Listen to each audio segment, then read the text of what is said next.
might of medieval Moscow was powered by strong arms and an unbreakable fighting spirit.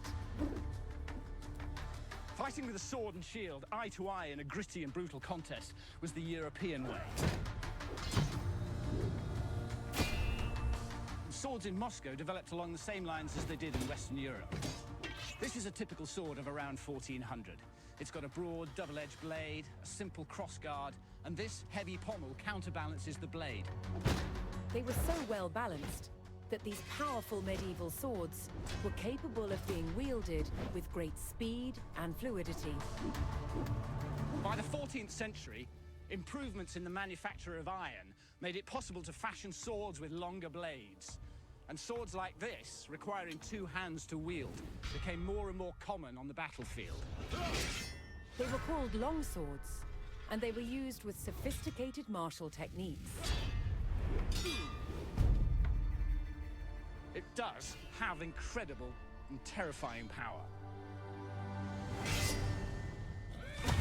But there was another influence on Moscow. Moscow traded with the East, and Moscow fought with the East. And it was from the East that Moscow adopted the saber, with its distinctively curved blade.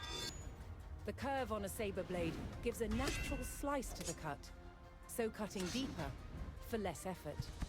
These exceptionally light swords were first and foremost a horseman's weapon. As a single-strike weapon, using the speed of the horse for impact, it was one cut onto the next. But cutting wasn't their only use. Even with a curved blade, you can still deliver an effective thrust.